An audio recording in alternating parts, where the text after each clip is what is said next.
Hey, good afternoon, everyone. Carm Capriato to aftermarketweekly.com. It's 12 noon East Coast time. And for all my great friends down out in the Pacific coast, the left coast, I think they call it the left coast, right? The left coast, it's second cup of coffee time. Glad to have you here. We have a fun show today. We are going to go out to Fort Collins, Colorado, and to see BG Automotive. I'll show you a tease picture here in a minute. But we've been having so much fun with this 25-minute fast-paced automotive aftermarket show, business acumen, some great ideas. We've had some guests coming on, and we have a really cool guest today. Kelly Weatherby from Accurate Automotive is going to be here. Oh, yeah, it's going to be Kelly. And everyone's excited to see Kelly come on board. We're also going to go out to BG Automotive, and Phil Christensen is going to give us a tour of BG Automotive. They're in Fort Collins, Colorado. We have a picture or two. Yes, here we go, outside of the Webster store. That's where we're going to be today from BG Automotive, and I think we have an inside picture too. And there's an inside picture. We're gonna talk to Phil. Hey, if you want to consider coming on for a shop tour yourself, we'd love to have you. Please, Carm at remarkableresults.biz or Carm at aftermarketweekly.com or on Facebook. I think so many of you even know my cell number. Just call me and let's just do something here. And it would be great. I'd love to have you on doing a shop tour and being my guest and bringing a couple of your passionate topics to play. Trivia question today is what was the first 4x4 Army vehicle built in 1940? The Army actually started to build their own. So we're going to give you the answer at the end of the show. And if you're on with us with Facebook at all, let me see. Charlie Bailey's with us to start with. Good to have you all here. I know there's a bunch watching. Check in with your city, give us a like, make a comment, and or share this with your buds and or friends. And oh, by the way, you can watch this on aftermarketweekly.com live as we go. If you can't find us on Facebook, if you can't find us on LinkedIn, if you can't find us on YouTube, that's where you can catch us. And it'd be great to have that. Hey, by the way, what happened this week in podcasting? Yes, today, episode 569. Two electrical engineers became shop owners and they grew to 7 stores and growing. John and Karen Manolis. It was a great episode. It released today. You want to hear the story behind store growth and how they decided to leave corporate America and start a shop. And some of you will be out there saying, are they nuts? But they did 14 years ago. Great couple. Also, last Friday, a great podcast from David Boys and Paul Pate, leveraging the smartphone to maximize technicians' learning potential. What the heck could that be about? I'm telling you, you have to learn about it. It is great, and you may just want to play in their sandbox. You know, I have here with me today. Yes, it is me and Kelly Weatherby. Hi, Kelly. How are you? Good morning. Good to have you here. Thanks for helping, make aftermarketweekly.com such a really good aftermarket, if you will, show or resource in the industry. You picked a topic called development. Yep, we've been working a lot about developing our organization, really dialing into who's going to be in what role, and we put together an organization chart in January, and we're excited about all the pieces. You know, the seats that everybody's sitting in, and I happen to be sitting in the marketing. So we're going to talk a little bit about that today. Okay, let's do it. Let's talk about development. Okay, so development. This is a really exciting time to be developing. I know that a lot of people have come out of being worried and the unknown and all the words that you want to put on it. And I'm going to stay away from all the ones that just bug the heck out of me, and just know that I'm working from the what do I want? And I want to dial in and get good and use my resources on the marketing development at Accurate Automotive. We're here in Mesa, Arizona. Right now it's hotter than heck. So, you know, our car count is just huge. And like it always is in the summer, because no one wants to be stranded at 113 degrees, and we have had a record hot summer. So with that said, we have been working a lot on our exit scheduling. And I'm going to say this right up front before I get too deep into what I, the meat of it. If anybody is listening and wants to communicate with me, I'm going to give you my the website right now, or the email address. I'm going to give you the email address. That's probably the best way. Yeah. So it's Accurate Automotive AZ at gmail.com. So if anything I talk about today, you guys want to know more, we can correspond that way. Okay. Cool. Thank you. So yeah, my pleasure. So anyway, we have been very busy. Car count has been solid. And so we have been told to do exit scheduling for probably, 12 years. And have we done it? We haven't. So this summer, going into summer, I would say late spring, I came up with a marketing piece. It's called a mystery shopper envelope. So if you want to talk to me about that, that's what it's called, mystery shopper envelope. Okay. And all you simply do is it works a lot on the concept like the dentist office, or if you get your hair cut. I know a lot of people haven't been on a regular haircut, but I'm sure you have had your stylist say, let's schedule 3 weeks out. Because they want to keep their schedule steady. Why would we not want to keep our steady schedule? Car count stabilizing is huge. So we've done the exit scheduling mystery shopper envelopes. Right now we're just coming into when we're going to be doing those callbacks, to remind them now, and you want to set them at ease. Like if you don't, you're going to mention the mystery envelope, they're going to bring it in for a prize. And if they say they don't have it, you just let them know we have them here. Don't worry about it. Let's get you scheduled in. When you get here, we'll open it and see what your prize is. Cause it can be dollars off of the repair. It can be $5 coffee, gift certificates. It's just a variation of things. So to let me understand, they schedule the appointment, they agree to do this, they get the treasure envelope, and when they come in and meet that scheduled appointment, they get a chance to open the envelope. That's correct. It has a big thing on the side. It do not open, and they are just chomping to open that envelope. We humans are very curious, so they're very excited about opening their envelope, and we just set them right at ease. If you don't remember where you put your envelope, don't worry. We have spares. There's prizes to have. There's money off of your repair, whatever you think floats their boat. So we do those, and those are going to be great. And we shall see, because it's coming up to the time where we'll be getting those cars back in. So that's really great. The other thing that we've tried in our marketing pieces is every door direct mailing. We've never done that before. We're 26 plus years into our business, and we've never done that. And you're probably thinking, why not? And we are. So we're not going to worry about the why not. We're going to worry about what we're doing now. So every door direct. And then something that also came up that might be worth mentioning is ESRI. It's ESRI. And it tells you a lot about your demographics. Who is your customer? Who are you going, so with the everyday door direct, you have to know where's the best place to spend that money, because it's not cheap, right? So we're on to the every door direct, and the ESRI is showing us our demographic and where we want to focus our mailers and where we're going to spend our money, because we don't have an endless supply of money, and I don't know anyone that does. Plus, if you had an endless supply of money, you wouldn't want to be throwing it away. You want to be putting it where it's going to benefit you the most. What it sounds like to me is you did a reorg. You got the finance stuff off of your back, which is probably a happy thing. Then you are spending all this time on marketing, and it sounds like you're having a blast. I tell you that the pandemic has given me a new purpose. It sounds completely weird, and it seemed so bizarre that I found my purpose in this chaos time that we were having. But it's given me a new. I just have so much excitement about it. Well, I know you're coming back for another segment, but thank you. But I want to tease you with something, because you did not know, maybe you did know, but this Friday we're doing a Town Hall Academy on exactly what you just talked about.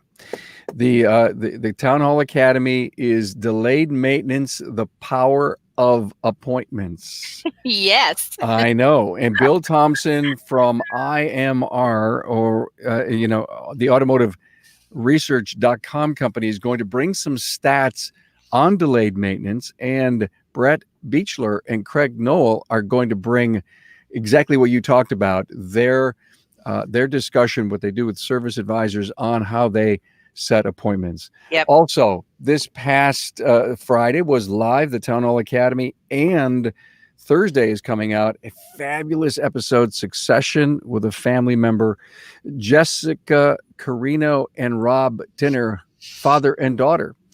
And they discussed how it worked, and it was very, without exposing the entire transaction, they were very, very transparent I as did to see that. how they were able to pull this off. And that Ron, he knows Ron needs to get away from the business. He became a business coach with David Justice's company. And it was a very interesting episode. If you didn't see it live Friday, you can see it on any of my social sites. And if not, it'll come out repurposed on Thursday. Well, That thank you for that. We will check back with you in a minute. I want to go out to the next segment on surveys. And here it is. Let's do this. Again, from IMR and Automotive Research Inc., we've been doing a few of these lately, and this one is so interesting. Key challenges for automotive technicians. And I just want to highlight the first four that have double-digit answers. Good to see some of the people over here in our social media. Don't forget to give us a like, type in what your city is. So here was the first answer: finding time for excuse me, finding time for hands-on training, 42.6%. We've discussed this so often on the show, and if you're not bringing in a trainer or sending your team to hands-on training, then you're missing the mark as to what the technicians know that they need. So our owners, I don't have to tell you this, I just don't. But carve out daytime training for your people. And if not, bring in a trainer. I coined the topic boutique training. We've done shows recently within the last 6 weeks on this exact topic. Pay for training, make it daytime. And if it's not hands-on, they're probably not going to learn as well. In fact, there it is. 42% of the technicians say that that's what they want. The second question was staying on top of advances in vehicle technology, 31%. Well, how does that happen if it's not training? If it's not training, the first three of them are all about training. Keeping up with advances in diagnostic technology, 30.9% say that those are key challenges for them. It's all about training. Technology is moving faster than the speed of light, the speed of sound, the speed of anything. And we need it to have a huge commitment to training. And this fourth one that I highlighted, affording new diagnostic tools and software. Boy, I'll tell you, I'm not sure you can expect the technicians today to invest in, some of them have mortgage payments out of the tool truck. It's not what they necessarily need to have, that their families even need to have to further their career. I think the shop needs to invest in, hey, who am I to say, but I'd love to have your opinion. So key challenges for automotive technicians. This is really interesting and good stuff.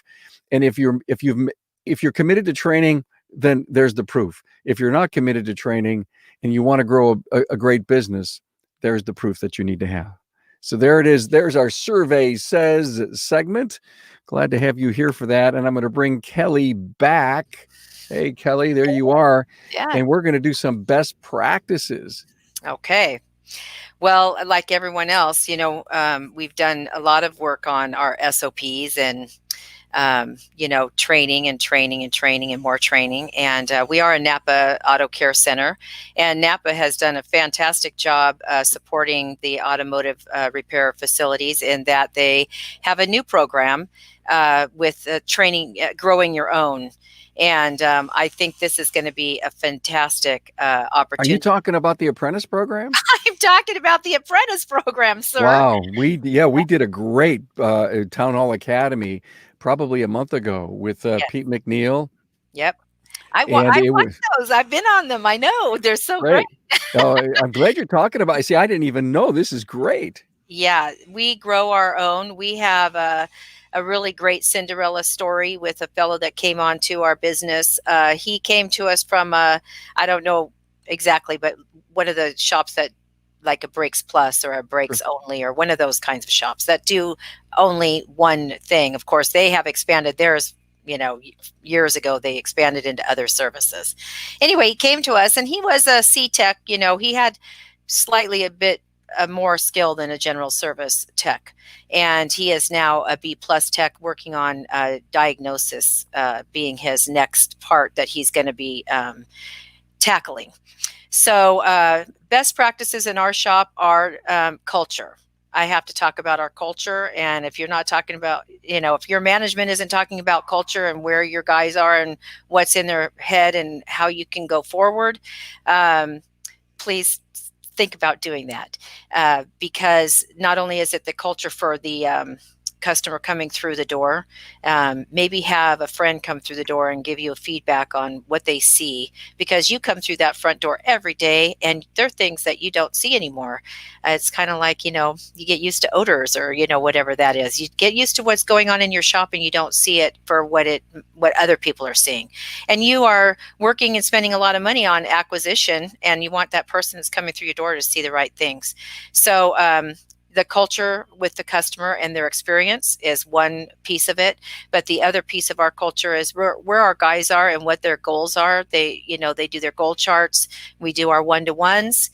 I think the one-to-ones is a really good best practice to start to dial into. With the marketing pieces, we are working really hard on callbacks. We really need to, shops need to be very consistent with their callbacks, identifying their top customers and where they come from. And if they haven't been in a while, maybe a phone call from one of the owners or managers to express you want to earn their money, their business back. You want to know what it is that happened and how you can earn their business back. They were your customer. They were, they didn't cheat on you for a long time and then they go somewhere else because of whatever reason. Well, I wrote a blog on Monday about that. Isn't that amazing? We are dialed in, Carm. Kelly, you and I are so dialed in. It's amazing. The apprentice piece, so important. Callbacks, and what you're doing with forward-looking appointments. No doubt you're leading the edge on the things that need to be done in our industry. Thank you for that. I'll bring you back at the end if you stick around. Okay, Kelly? I'll stick around. Thank you so much. Hey, look at I want to do before I bring you on, Philip. Before I bring you on, I do want to remind everyone that we archive every episode. We archive every episode on aftermarketweekly.com, and you can watch us live there too. So this is our 18th episode, so they're all there and all the shop tours are there. Let's bring on Phil. Hello, Phil. How are you, man? Let me see. I got you. There you go. There you go. How you doing, man? Good. So Kelly said it was extremely hot where she's at, and it is snowing right now here in Colorado. It's snowing. Yeah. We have our first snowfall this morning. Look at that. Yeah. Hey, by the way, congratulations! Didn't recently you get a great industry recognition? You bet. Ratchet and Wrench. Definitely appreciate them for and everybody that nominated. So yeah, we have an excellent team, and I was fortunate to be accepted for manager this year. So excellent. Congratulations to you, bud. We can't wait to see the shop tour. I know Brian Gossel is out racing his car somewhere. He is. You're the president of the company, and I'm so glad that you're there doing it for us. Show us around. So this is our flagship store. As you can see, we're just kind of in a satellite strip mall. We have 7 bays here, 7 technicians, and this is where we all started. So I'm going to kind of bring you in. Yeah, bring us in, flip the camera, and if you could go landscape so we can see a much broader picture here, that would be just fabulous. Thank you so much. As we see the first snow down there. Here is hey everybody. Here's our team right here in front. Hey guys. Good to see you. Now, is the waiting room off? Oh, there is Yeah, we got customers. some guests Cool. here. All right. So I don't know how to turn it around. I thought we were. I thought we didn't we practice that. There's a camera option at the We bottom. did. Yeah. So that everyone knows, while Phil is trying to reverse his camera angle, we of course test this. We invest time to Yeah, test all of this, and it worked beautifully the other day. yeah, not Hey, happening. hey, if you can't do it, buddy, just pretend you're doing a selfie. All right, so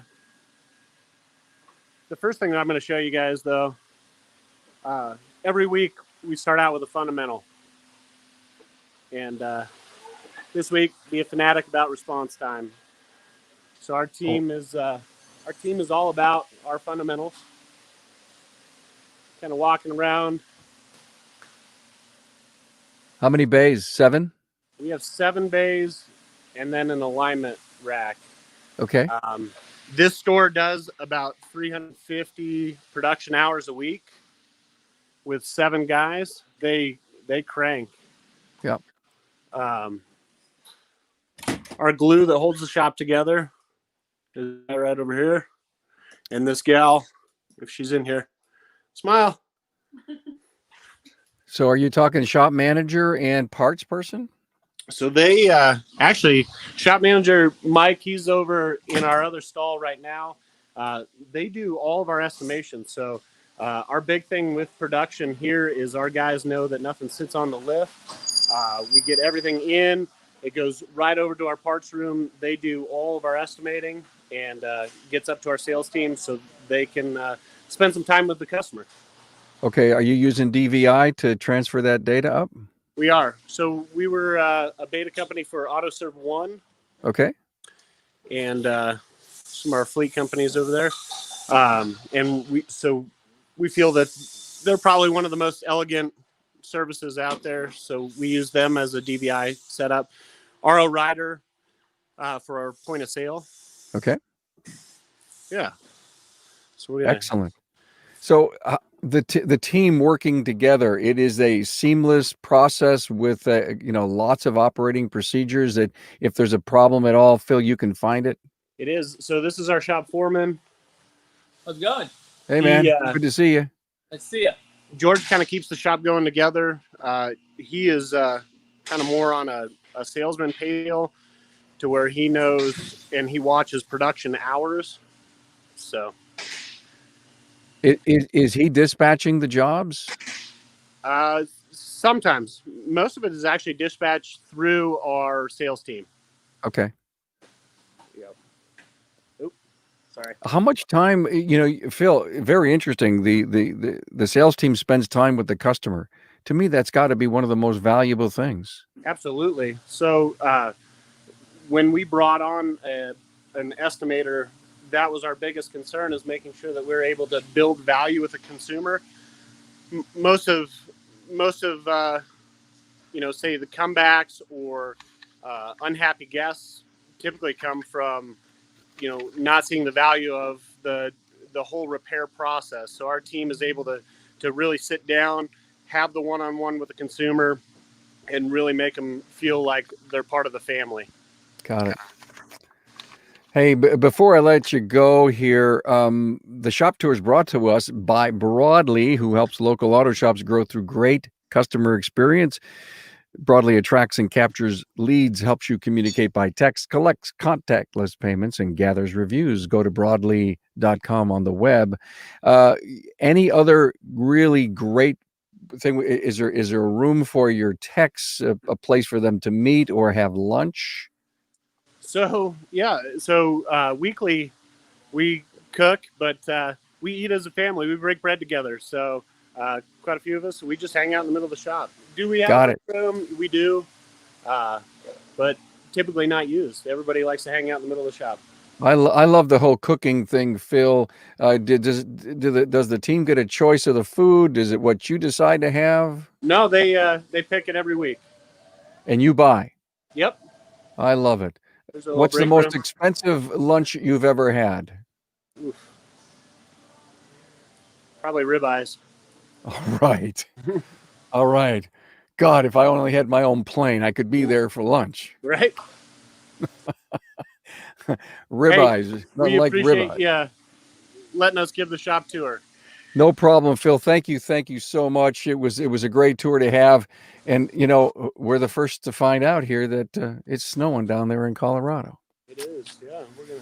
Well, how neat is that? Well, look at let's go in and do our final piece of trivia. Let me give you the answer to the trivia. Thanks so much, Phil Christensen from BG Thanks, Auto. Carm. All right, man, no problem.